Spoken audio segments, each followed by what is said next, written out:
जय हिंद दोस्तों, मैं मैथ ब्लास्टर पर आकाश तिवारी आज फिर से आप सभी फौजी भाइयों तथा सभी छात्र छात्राओं का बहुत बहुत स्वागत करता हूं। तो जैसा कि हमारा मैथ में टॉपिक नंबर सिस्टम चल रहा था, तो आज हम उसी के आगे देखेंगे। अब देखो दोस्तों, एक नया पैटर्न है, आप लोगों को समझना है और इसको हम आपको ऑप्शन से भी बताएंगे और इसको करने का तरीका क्या होगा ये भी बताएंगे। तो ये जो प्रश्न है आपके एग्जाम में पूछे हुए प्रश्न ही है, वही मैं प्रश्न आपको पैटर्न कराता हूँ कि जो एग्जाम में पूछे हुए प्रश्न है। ये देख लो, ये बुक ये बुक जो अंकगणित शारदा प्रकाशन की है, उसी से मैं आपके पूछे हुए प्रश्न है।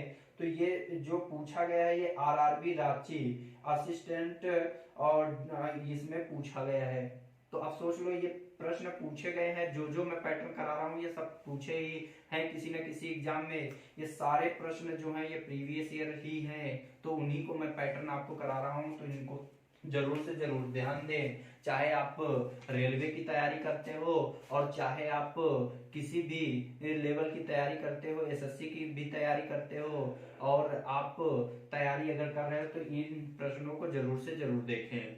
तो देखो प्रश्न क्या कह रहा है। कह रहा है कि तीन संख्याओं का योग जो है 140 है। पहली संख्या दूसरी संख्या की 2 गुनी तथा तीसरी संख्या की 4 गुनी है। सबसे बड़ी संख्या होगी।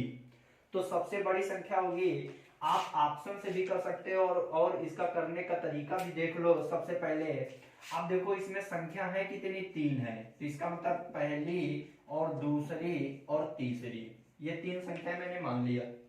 अब कह रहा पहली संख्या दूसरी से 2 गुनी है, लेकिन तीसरी से 4 गुनी है। तो 4 गुनी पहली ही तो है, तो इसका मतलब मान लो कि तीसरी 1 थी और पहली जो थी वो 4 थी। देखो लो, यहां पर पहली जो है वो तीसरी का 4 गुना हो गया। अब पहली जो है वो दूसरी से 2 गुना है, तो 2 गुना है, तो इसका मतलब कि ये जो रहा होगा ये आधा रहा होगा। तो 4 का आधा कितना होता है, 2 होता है। तो इसका मतलब आपको संख्या पता चल गई कि 4 2 1। तो पहली संख्या 4, दूसरी संख्या 2, तीसरी संख्या 1। आपने मान लिया कि नहीं मान लिया। अब ये अनुपात है, अनुपात कभी भी हमेशा याद रखना रियल मान नहीं होता है। तो मैंने मान लिया कि 4 है, ये 2 है, ये 1 है, तो इनका योग कितना होगा, तो 4 2 6 1 7 है। लेकिन सवाल में योग कितना दिए हैं, तो इसका मतलब सवाल में जो योग दिए हैं वो 140 दिए हैं। तो 7 बराबर 140, योग बराबर योग, तो 1 बराबर कितना होगा, 7 दूनी 14 20 होगा। तो यहाँ पर क्या हो जाएगा, 4 दूनी 8 80 और 20 दूना 40 और यहाँ पर 20 से कम 20। अब हमसे पूछ रहा है कि कह रहा है सबसे बड़ी संख्या बताओ। तो सबसे बड़ी संख्या हमारी कौन सी होगी, तो सबसे बड़ी संख्या हमारी 80 है, तो ऑप्शन कौन सा हो जाएगा, डी ऑप्शन हो जाएगा। तो आपका ये आरआरबी में पूछा हुआ प्रश्न है, तो इसे जरूर से जरूर ध्यान दें। तो अगर आपको ऑप्शन से भी करना है तो आप कैसे कर सकते हो, इसमें से सबसे बड़ी संख्या पूछ रहा है कि नहीं पूछ रहा है।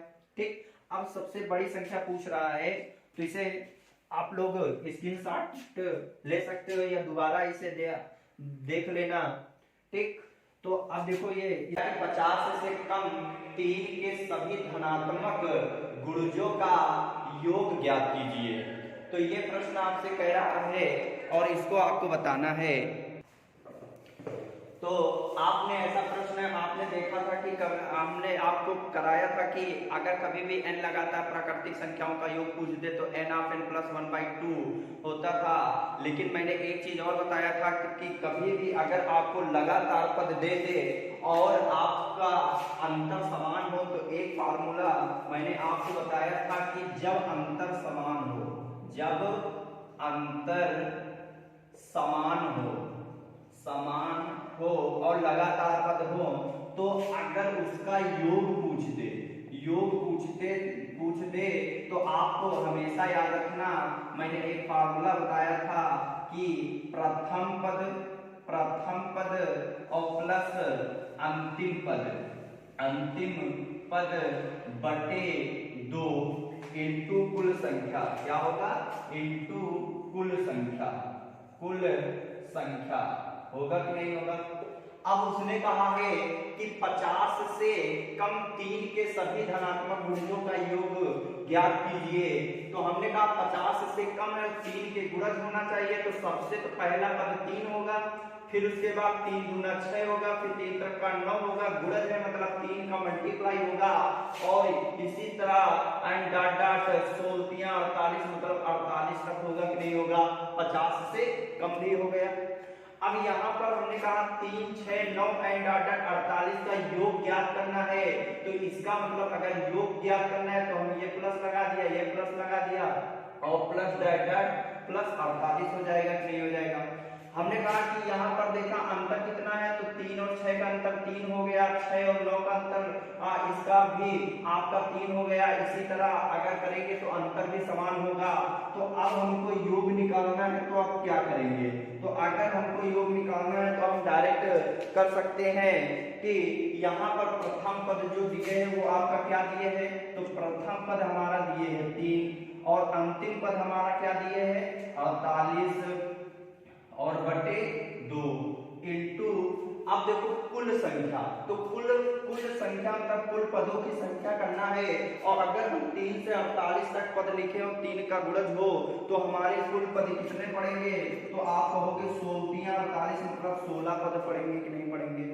तो यहाँ से अगर हम देखें 48 में 3 जोड़ोगे तो आपका आएगा 51 और 2 से 16 काटोगे तो यहाँ पर आ जाएगा 2 अट्ठे 16। तो यहाँ पर हमारा जो योग होगा वो 8 एकम 8 और 8 पन 40। इसका मतलब जो योग हमारा आएगा वो हमारा क्या आएगा 408 आएगा। इसे नोट कर लो।